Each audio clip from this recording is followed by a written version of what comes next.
안녕하세요. 최태현입니다. 기독교 세관 4주차 수업을 시작하겠습니다.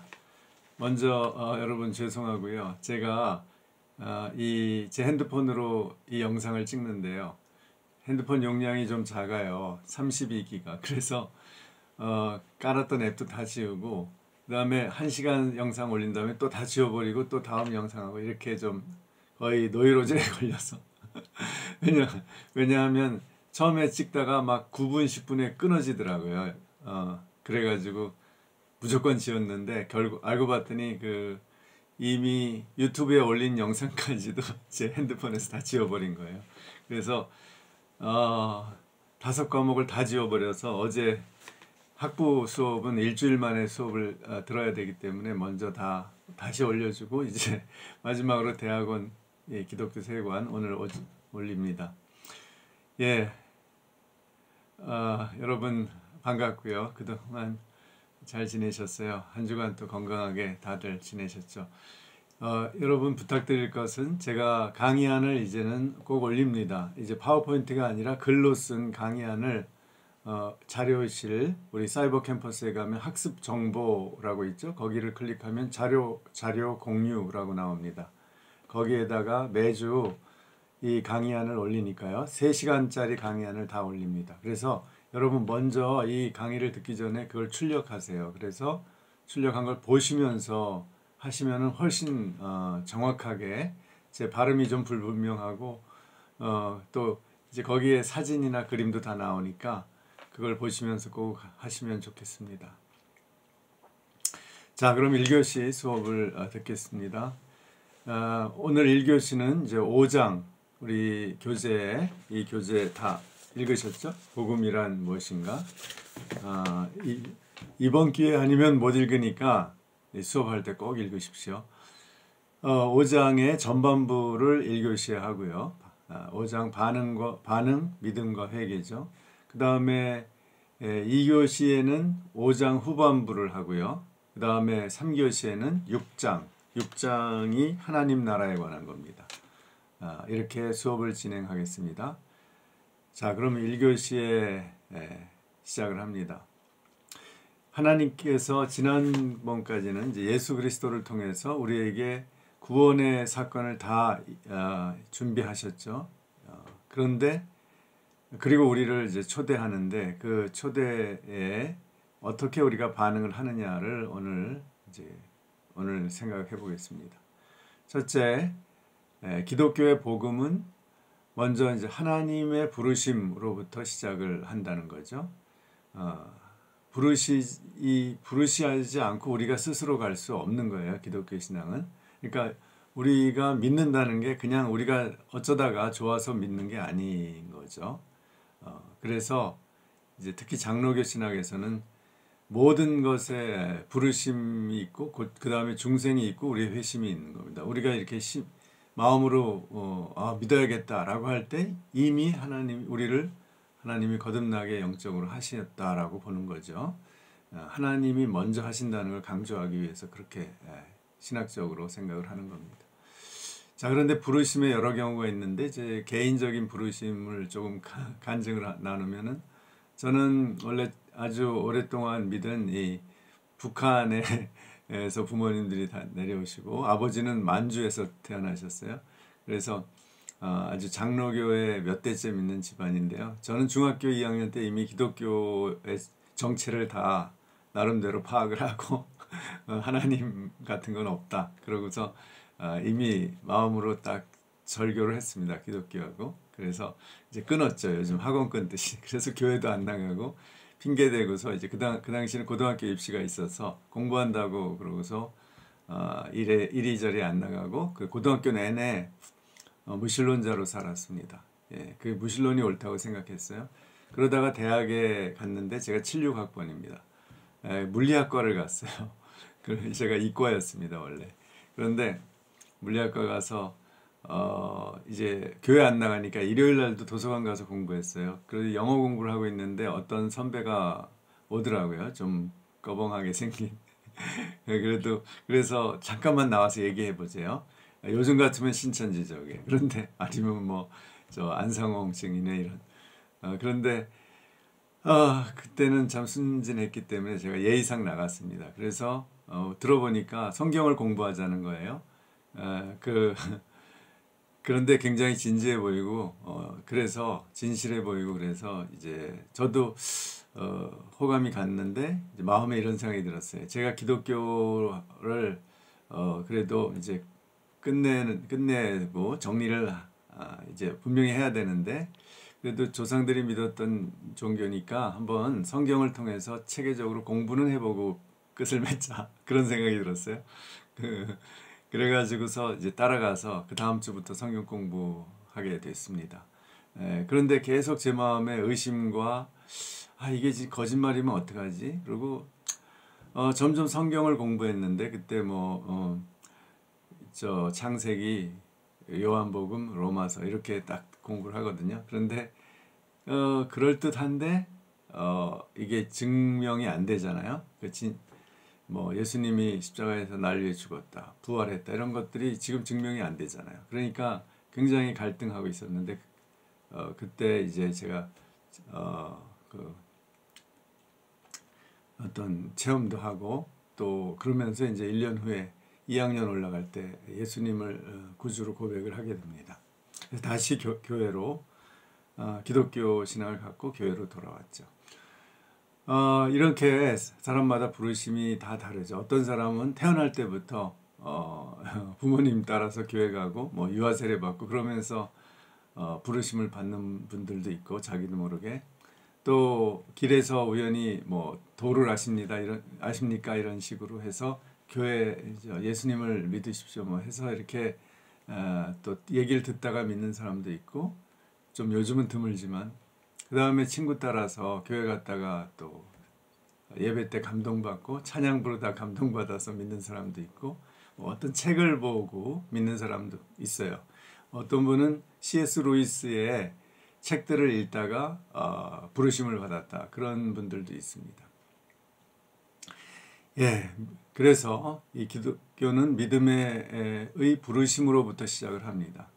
마가복음 1장 15절에 때가 찼고 하나님의 나라가 가까웠으니 회개하고 복음을 믿으라는 말씀이 예수님이 처음으로 선포한 복음의 말씀이죠.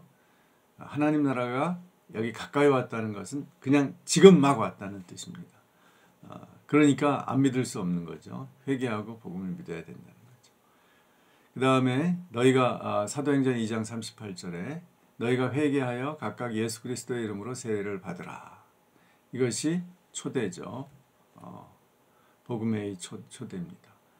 사도행전 26장 18절에 그 눈을 뜨게 하여 어둠에서 빛으로 사탄의 권세에서 하나님께로 돌아오게 하고 죄사함과 나를 믿어 거룩하게 된 무리 가운데서 기업을 얻게 하리라. 이렇게 해서 이거는 이제 사도 바울을 통해서 에게 주신 말씀인데 사도 바울을 통해서 많은 사람들이 이렇게 어둠에서 빛으로 사탄의 권세에서 하나님께 돌아오게 됐죠.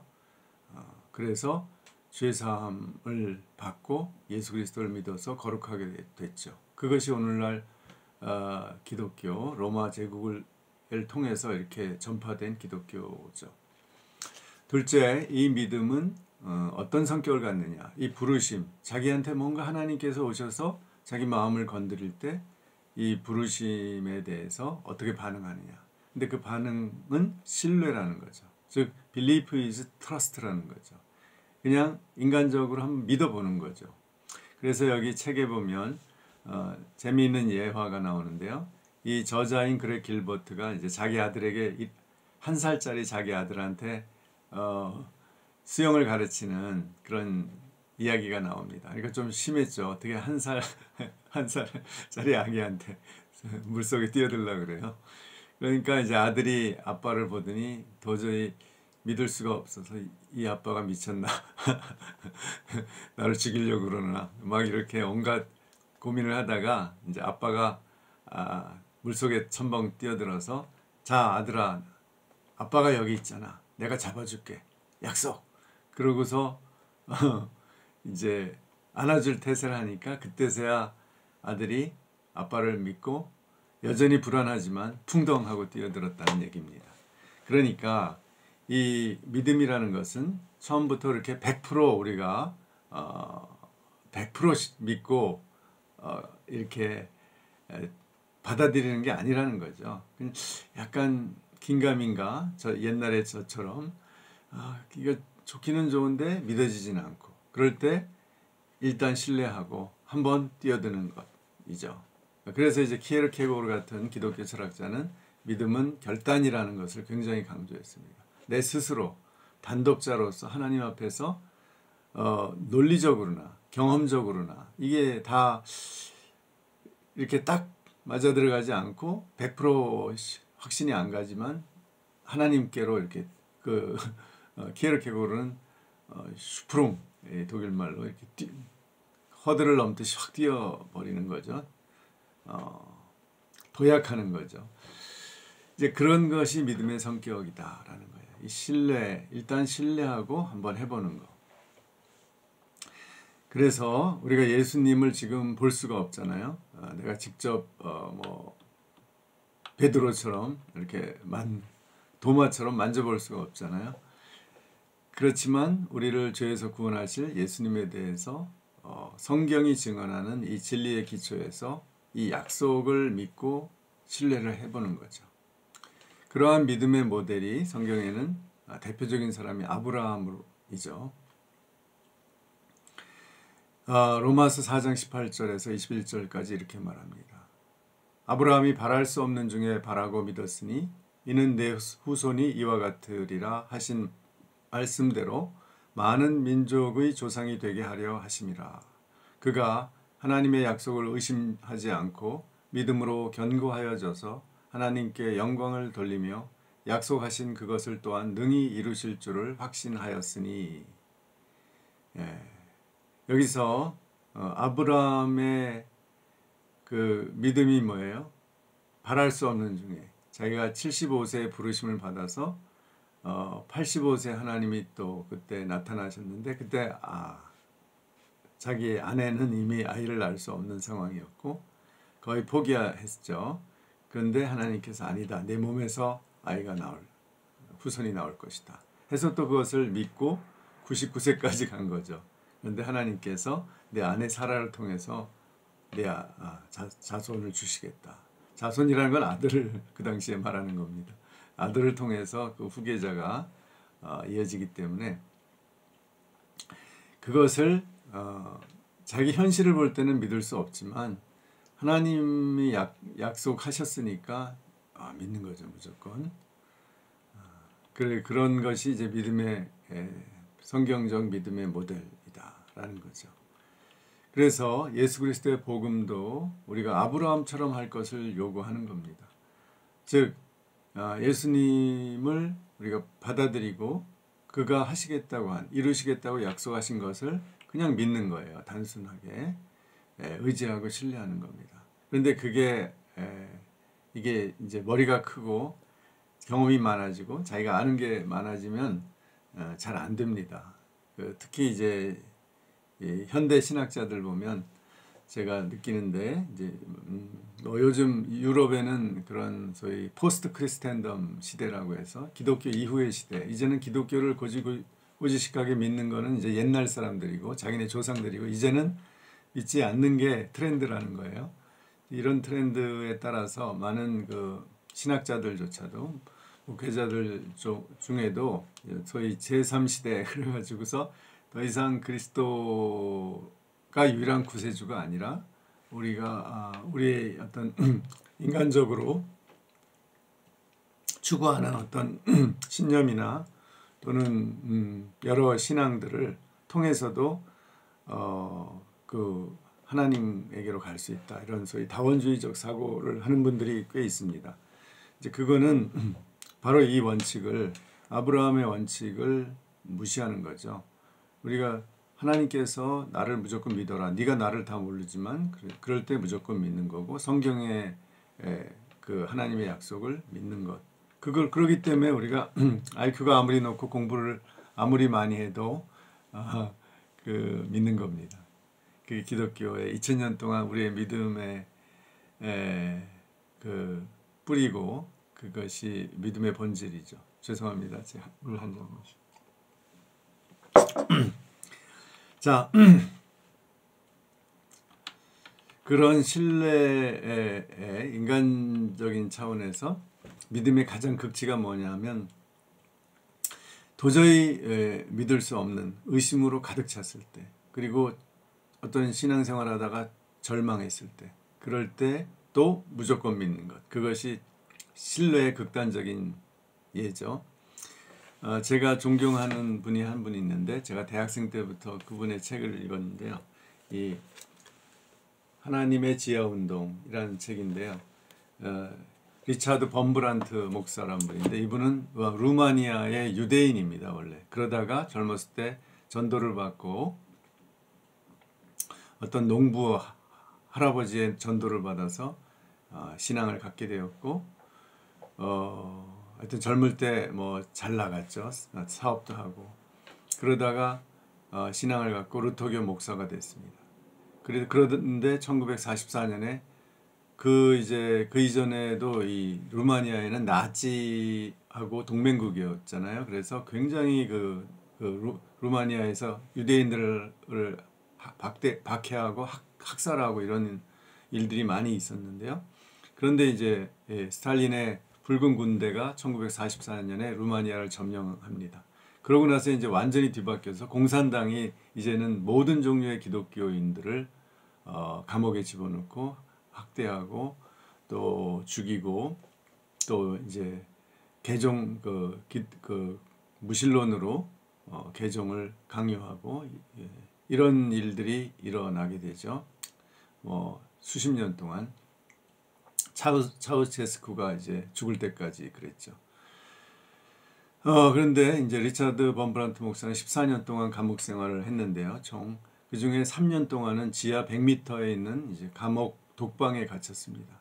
이제 거기에 들어간 사람은 거의 다 죽어서 나오거나 미쳐서 나오는 것이죠. 혼자서 아무도 없이 몇 년을 그 어두운 데서 지낸다는 것은 진짜 이 인간을 극한으로 지금 몰아가는 거죠. 그런데도 그가 온전한 전신으로 3년 동안 거기서 지낼 수 있었던 것은 밤마다 감옥에서 일어나서 낮에는 자꾸 자고 밤에 일어나서 자기한테 그 설교를 하는 거예요. 또 밤에 그 안에서 막 그 하나님 앞에서 춤도 추고 그랬답니다. 그래서 매일 아무 쓸 것도 없고 책도 없고 뭐 노트도 없죠. 그래서 종이도 없고 그래서 혼자 생각을 하는 거예요. 이 설교를 이제 혼자 머리로 써서 그걸 자기한테 설교를 하는 거예요. 혼자서. 그래서 추록한 후에도 그는 350편의 설교를 기억해서 남겼다고 합니다. 그런데 이제 문제는 이렇게 홀로 있는데 어느 날 마귀가 그에게 다가와서 속삭이는 소리를 들었답니다. 예수가 어디 있니? 그는 너를 구해줄 수 없어. 그는 메시아가 아니야. 넌 가짜에 속은 거야. 매일 이 음성이 자기한테 들려오더랍니다. 결국은 마음이 거기에 이제 넘어간 거죠. 소위 마음을 뺏긴 거죠. 그러자 마음의 평안과 기쁨이 사라지고 이제 자기는 완전히 그 어둠 속에서 버림받았다고 느끼게 되었습니다. 이제 아무것도 더 이상 믿을 수가 없는 상태가 된 거죠. 그런 때를 우리는 종종 만나죠. 일생의 절망의 순간이 다가오죠. 그때 범브란트가 한 일은 마지막으로 모든 힘을 짜내어서 시 하나를 지었답니다. 그 시의 마지막 부분을 좀 소개해드리면 이 하나님의 지하운동이라는 책 상권에 나오는데요. 만일 당신이 십자가 앞에서 주저하시다가 도망쳐 버려서 내가 구원받을 수 없게 되더라도 나는 당신을 사랑합니다. 내가 당신이 사기꾼임을 알았더라도 나는 울며 당신을 위해 기도할 것이며 당신을 향한 내 사랑은 줄지 않을 것입니다.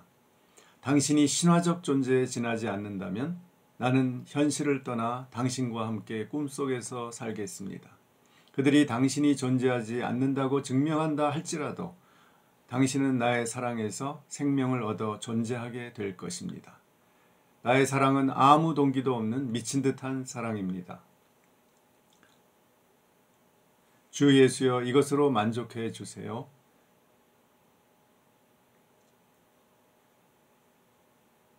제게는 당신께 드릴 것이 더는 없기 때문입니다. 저는 이 렘브란트의 글을 읽을 때마다 참 숙연해지는데요. 이거 정말 이런 그 상황에서도 이렇게 믿을 수 있구나를 느끼게 됩니다.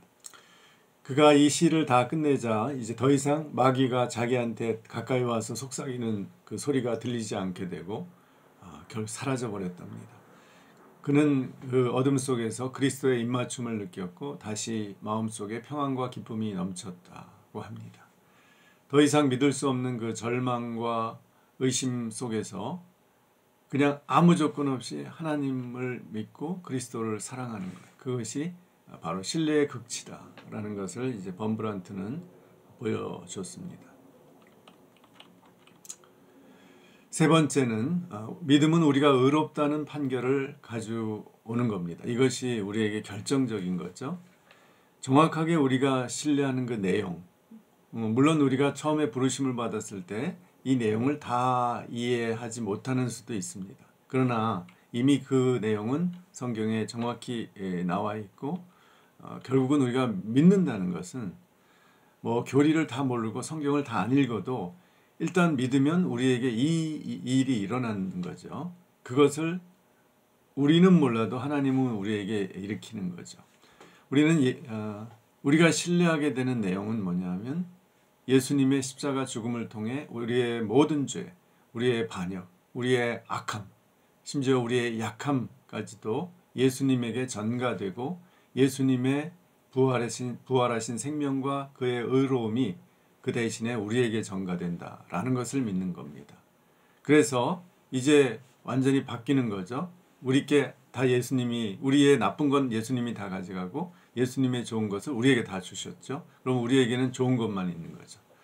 의로운 것만 있는 거죠. 그래서 심판이 있는데 그날에 하나님께서 예수님을 믿은 사람에게는 이미 우리 예수님의 의가 우리에게 전가되었기 때문에 우리를 의롭다고 선고하시는 것이죠. 그것을 믿는 거죠. 믿으면 이렇게 되는 거죠. 따라서 우리는 심판자이신 하나님께서 예수를 믿는 사람에게는 그가 저지른 모든 죄에 대해서 그냥 무죄 판결을 해버리시는 거예요. 일종의 사면이죠. 100% 이제 사면은 판결을 받은 다음에 사면이 있지만 우리는 아예 첫 번 판결에서 무죄로 인정받는 거죠. 내가 죄를 졌는데 아니야, 너는 무죄야, 죄 없어 라고 인정하는 거예요. 재판장이. 뭔가 좀 잘못된 것 같죠, 우리에게는. 그렇지만 그것을 예수 그리스도가 다 대신 이미 져버렸기 때문에, 대신 다 치루었기 때문에 그 죄에 대한 대가를 그래서 우리가 이제 무죄가 된 거죠. 그래서 이제 세 번역으로 로마서 4장 5절에서 8절을 읽어보면 이렇습니다. 그러나 경건하지 못한 사람을 의롭게 하여 주시는 분을 믿는 사람은 비록 아무 공로가 없어도 그 믿음이 의로움으로 인정을 받습니다. 그와 같이 다윗도 한 일과는 상관없이 하나님께서 의로움을 인정해 주시는 사람이 받을 복을 찬양하며 다음과 같이 말했습니다. 시편 32편 1, 2절을 인용합니다. 하나님께서 잘못을 용서해 주시고 죄를 덮어 주신 사람은 복이 있다. 주께서 죄 없다고 인정해 주시는 삶은 복이 있다. 바로 여기에 다 이제 들어있는 거죠. 비록 우리가 아무 공로가 없고 우리가 의로운 일을 못했어도 우리의 믿음이 의롭다고 인정을 받는 거죠. 믿음의 대가로. 그런 사람은 진짜 복이 있는 사람이다. 복을 받은 사람이다 라는 거죠.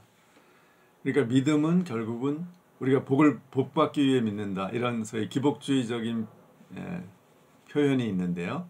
그 내용은 조금 기복주의는 문제가 있죠. 왜냐하면 이 복이라는 것을 너무 현실적이고 현세적인 복으로만 우리 동양의 오복 이런 거로만 생각을 하는 게 문제고요.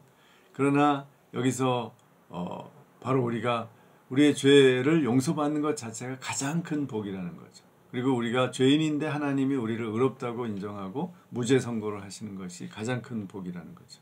그 결과는 영원히 하나님과 함께 하나님의 백성으로 같은 그 복받은 사람들과 같이 살아가는 거, 그것이 이 최고의 복이죠. 이 땅에서 누리는 잘 먹고 잘 사는 복보다 더 큰 거죠. 그것이 영원하고 모든 것을 다 하나님과 함께 가지고 누릴 수 있는 거니까. 자, 네 번째 갑니다. 믿음만으로 우리를 의롭게 여기시는, 그 신학에서는 이것을 칭의, justification이라고 하는데, 그렇게 하시는 이유는 두 가지 때문이라는 겁니다. 첫째는 하나님께서는 예수님을 통해서, 성자 하나님이신 예수님을 통해서 우리를 구원하시길 기뻐하셨기 때문에 우리를 이렇게 의롭게 여기시는 거죠. 마태복음 17장 5절에 이는 사랑하는 아들이요 내 기뻐하는 자니 너희는 그의 말을 들으라. 우리가 예수님 말을 들으면 하나님께서 기뻐하시는 거죠. 벤 크로프트라는 찬송가 작사자가 이렇게 노래했죠. 의로운 하나님은 그분을 보시며 날 용서하시는 것에 만족하시네. 그분은 바로 예수 그리스도죠.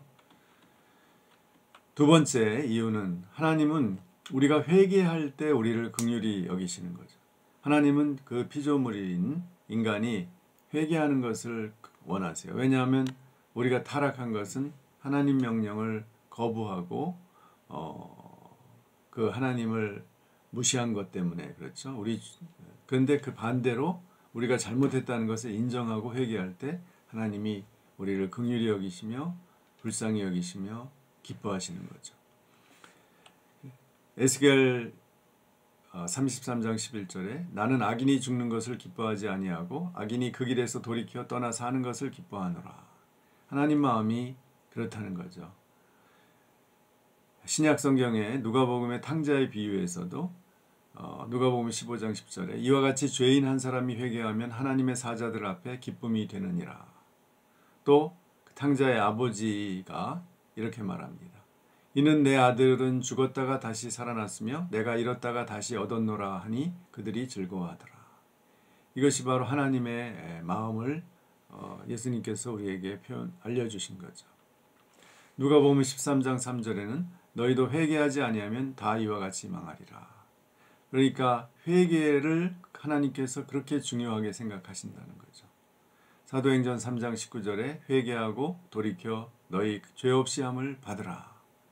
회개가 우리의 죄 없이 함, 우리가 의롭게 인정을 받는데, 의롭다고 인정을 받는데 결정적인 사건인 것입니다. 그럼 1교시 수업은 여기까지 하겠습니다. 감사합니다.